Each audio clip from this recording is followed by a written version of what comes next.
Hey fam, you know we gotta pay the bill, so we're gonna start off with that. Cold read. The Grappling Hour is brought to you by Luda Gear, athletic support items created by grapplers for grapplers. Fire Grub Meal Prep done right. Now let's get to the show.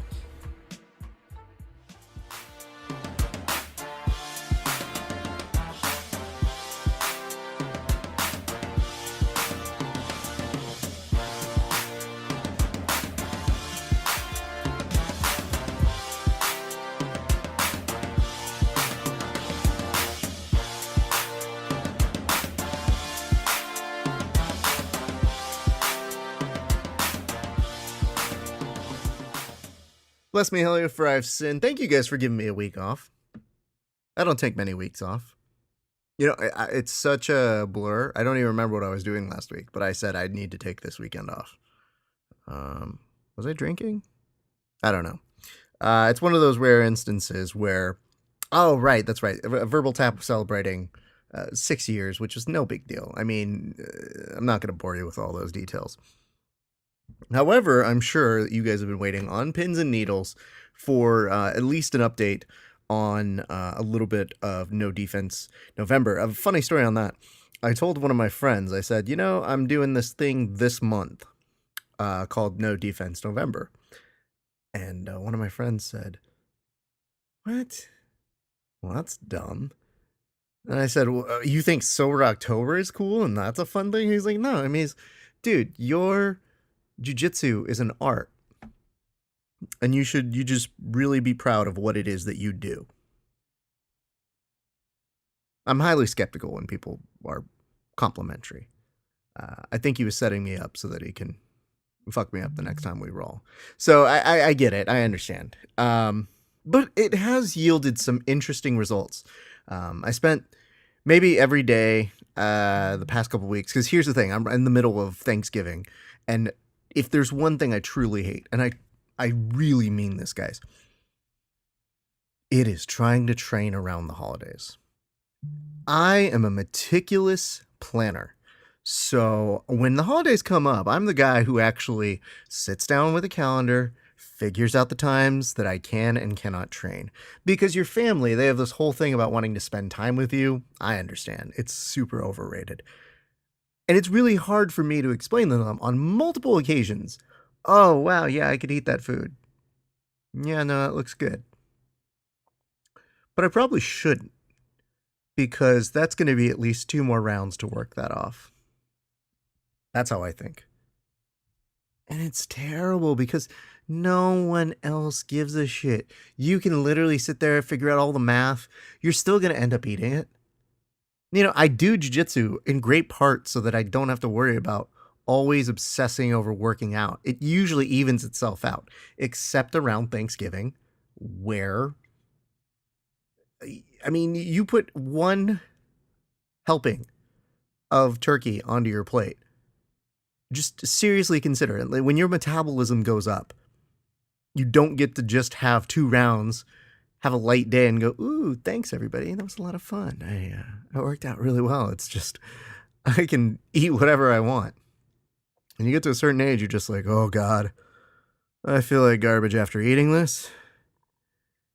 I'm going to be super slow when I get back to training. Slower. So that's been my week. I would say to you guys, Christmas coming up right around the corner, and then New Year's, if you were like me, the tip I have for everybody, very simple. Make an accountability buddy when it comes to the holidays. If you have mat space and the ability to go to your gym and work at an open mat, you have the ability to get through the holidays. And so during the holidays, I don't just have one accountability buddy. I guess if you'd like to know how much I'm eating, I have like 3 accountability buddies that I usually message throughout the weekend, and I say, hey, I need to get back to training. And they're usually pretty good. But that's it. That's my suggestion to you guys. I thought without any further ado, I would play some of the messages after each training session that I had over the past 2 weeks. I got my phone out and I tried to record something immediately after that training session to kind of update you guys on what it feels like the seconds after No Defense November was rolling through in those sessions. I was a little surprised on how some of it went. Well, you know, I don't want to give any more previews. I'm just going to go ahead and play you the messages. So I apologize if you hear traffic in the background. This is as real as it gets whenever I'm recording.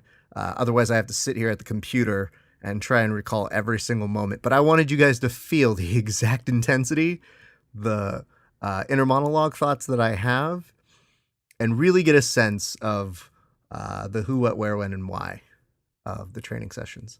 So without further ado, I give you Session 1. All right, I'm recording this literally after training, literally after recording the very beginnings of No Defense November. Session 1 didn't go badly, didn't go great. Started off beasting on a white belt, was able to kind of push him around, was able to get a few different chokes. Noticed that it did put me in much better positions. Then I rolled with some upper belts. Mitigated results. Was definitely doing very well on a number of different areas. Was able to hit a little bit more of, say, X-guard. A little better top control on side. However, when going for leg attacks and the like, ended up running into some issues trying to escape from there. But mentally, it did start a new game of, you know, don't settle for this position. And in those instances, it proved to be very helpful. It's going to be a long month. By the way, if I sound out of breath in these things, it's because I'm usually walking somewhere and I'm fat. Keep that in mind. Here's Session 2. All right, day 2 of No Defense November. Started off pretty good. Had a really tough roll at the suggestion of my black belt, Marcelo, who was like, Hoffa, go with one of the hardest guys right now. I was like, all right, I guess.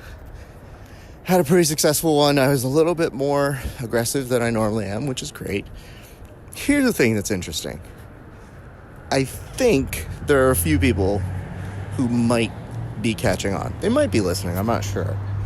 They might have heard the podcast where I said I'm doing this, because there was definitely a look from some of the white belts, especially at my face, of, why are you doing this? Why are you so mean now? So what I've tried to do is, for white belts, really use it as a position to set up really, really efficient and technical finishes, and allow them to work out of bad spaces if they're super new. And then for the upper belts, kind of kamikaze style. Now here's the best part of today. One of my best training partners storms over to me, and he's about to roll no gi, just throws the gi on the floor, and he's just like, let's go. And that made me think, oh man, he definitely has been listening. Had an epic roll, and it was awesome. So again, so far so good on the experiment. I do think it's worth noting that my black belt instructor definitely looked at me and goes, Hoffa, I like seeing you getting more finishes now. That's good. I noticed that. Your defense, always so good. So see, people, I'm not lying. Really is the main compliment I get. But even on day 2, it's kind of cool that my own black belt professor kind of notices. So day 2 done. That compliment really did come out of nowhere. I wasn't trying to, look at him. You do that thing when you look at your black belt, or you look at your coach or instructor as you're doing something amazing, and you go, are you paying attention? Look how good I am. It was nothing like that. It was just me going to work. And it was a great compliment. Really didn't expect it. Session 3. Hit a little bit of a roadblock. I went to go train with some really, really high caliber people, one of which was Kit Dale. And I went in guns blazing saying, you know what? No Defense November. Let's do this shit. And I'm easily the worst guy in the room. And they say, let's start standing up and wrestling. And I was like, yeah, let's do it. And it was a choice. So it took me a couple rounds to actually find a rhythm, but I was just more so upset that I couldn't do my traditional game. And I thought to myself, and I'm being completely honest here, why did I choose this month for No Defense November? It's just bad timing. Phenomenal training. Just, oh, man, was I bad. I'm trying not to pull any punches here, so when I say that I'm not great at a training session, I want you to really feel what it feels like to train with high-class people. It's easy to say that room was pretty good, and you obviously get a great benefit from it, but that's where my brain was at immediately after training at them. Also, Kit Dale's Japanese neckties, very good.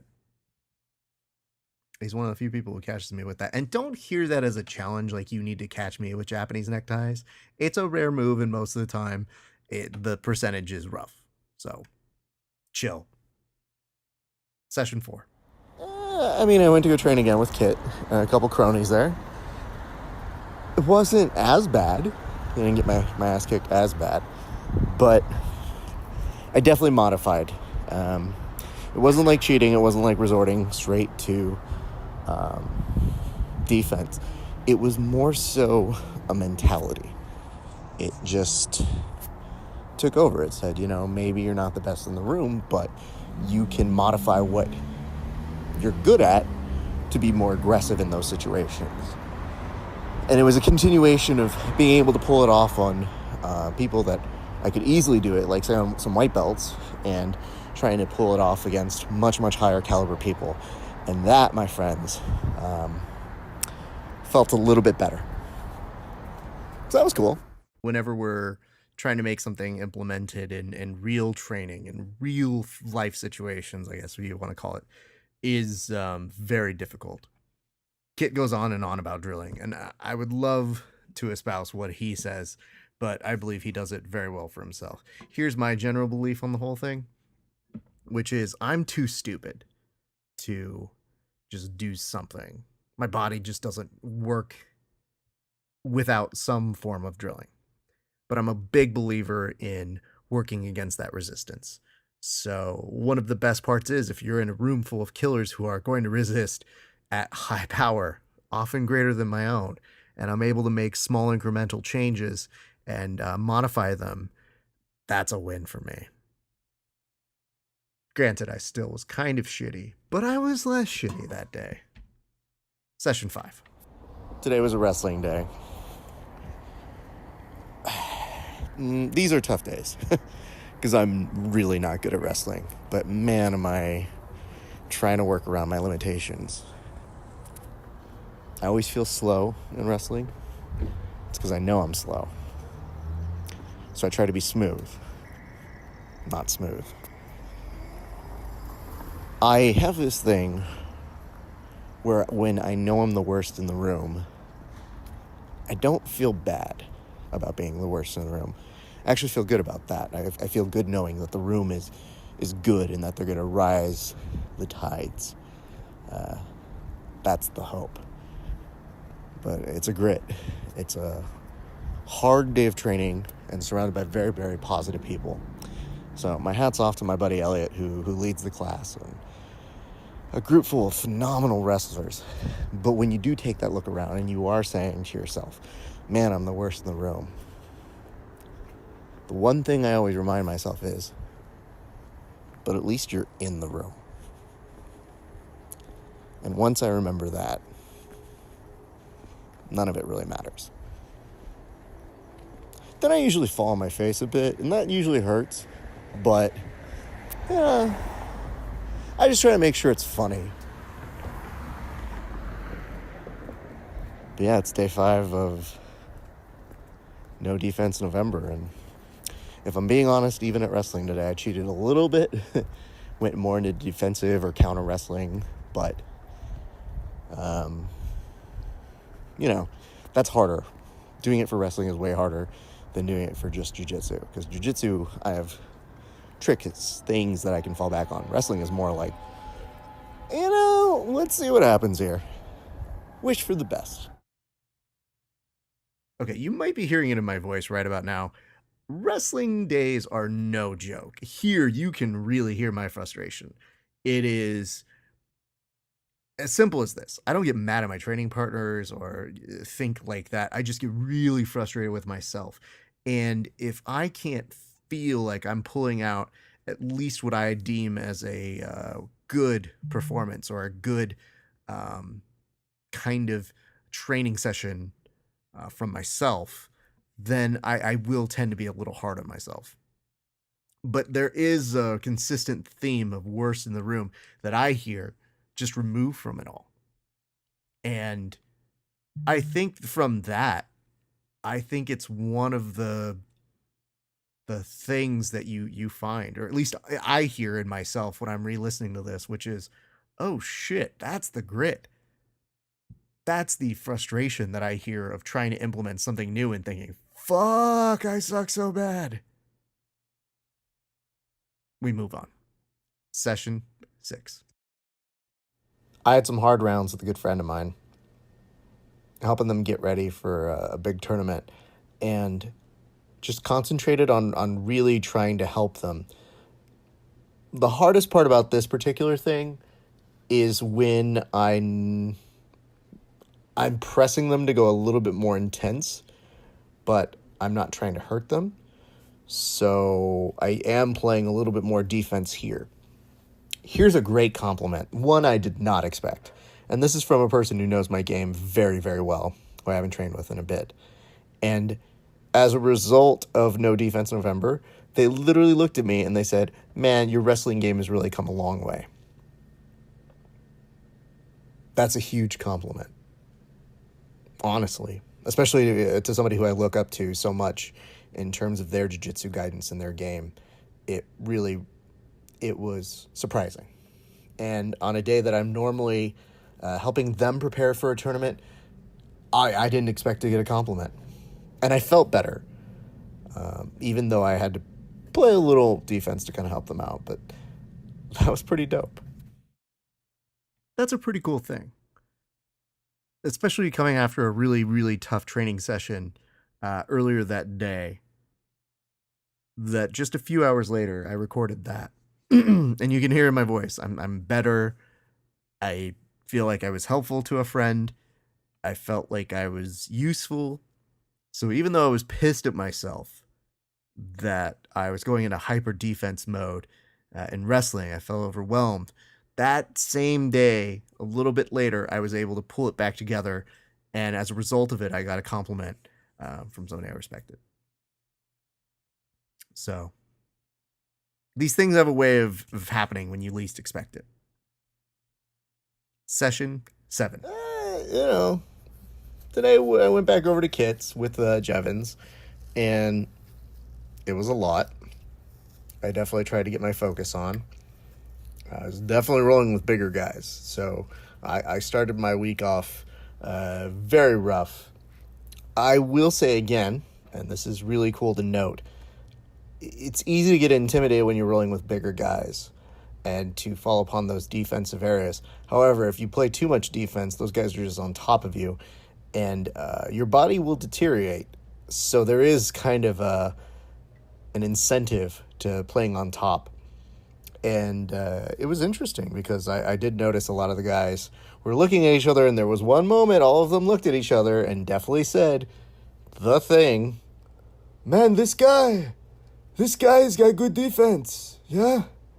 So good. And I'm like, yeah, really trying to shed that this month. But it's kind of hard to explain. They speak a different language. English isn't their first language, so it's kind of hard to sit there and go, funny story, I'm working on my... Too long. Thank you very much, was pretty much all I said. It's in some way stupid to get mad at people for the compliment. I am not mad at people who give that compliment. It's just really silly when you hear it so consistently that you do want to tell them, like, yay, Captain Defense is a nickname people give me, and I'm so proud of it. But they meant it in the most complimentary, highest degree possible. So that was nice. I have to say. It's one of the few times I looked at them and I just said, cool, thanks, guys, and meant it. So that's silly. Session 8? I think this is the last session I'm going to have before Thanksgiving, and it's really nice because it was with my buddy Elliot, who was asking for some tips on his jiu-jitsu. And the nice part about this is myself and Jevons were able to give him some tips, but find that nice intersection. Now, well, even though I'm playing a little bit more defense here, I'm doing it to kind of read what I think we could be working on in between those roles. And it's pretty dope to also have delivered the news over to Elliot, who's been a huge help in my wrestling game, and to tell him I got a huge compliment in regards to how my wrestling game has improved. That's just dope. That felt really nice, and I was so happy to pass that on to him, because I was like, oh, dude, what you did kind of worked. I mean, not like well, but way better than I normally am. All right. Well, that was a good note to kind of finish that week out on. However, today I ended up going back and getting another element of training in for wrestling over at Van Nuys. It was my first training back from Thanksgiving. I give you session 9. I feel like a giant whale. I feel super fat. Like every helping that my family gave me was just slowing me down all day. We started with some drilling in the morning for the competition guys. I was able to give some tips to my good friends who are about to compete and go kill it over at No-Gi Worlds. And then we did wrestling, and it was a small class, which was good because I don't think I could handle as many people normally come to a big wrestling class. But it was a nice way to get back into the swing of things. And I didn't feel as off as I thought I would, but I am learning more and more to trust in a counter game. You know, action, reaction, action, kind of a mentality. I think that's a good benefit of doing this exercise is, you know, I'm learning, okay, maybe, you know, if I adjust this might complement the idea of using my defense a little bit more and a little bit more strategically. I feel like that's a good element to go ahead and stop for this week. I didn't mean to stockpile 9 elements of training, 9 different sessions, all in one episode. However, I just didn't want to sit on these forever. Taking 1 week off puts you far behind when you start a new thing. But this gives you an idea of the general mentality that I go through within almost 14 days of training. It's an interesting challenge, and it's one that I'm really going to be interested to see how it goes after we get over the Thanksgiving holiday. Anyway, I'm done for now. You guys have heard far too much from me. Here's what's going to happen. We're going to say thank you to our sponsors, which is Luda Gear and Fire Grub Meal Prep. My name is Rafa Sparza. I'm your friendly neighborhood podcaster, and I couldn't be happier that you joined us today. I sincerely hope you like this episode, and I look forward to giving you an update next week on No Defense November. Until then, it's been a great day for grappling. We'll see you on the mats.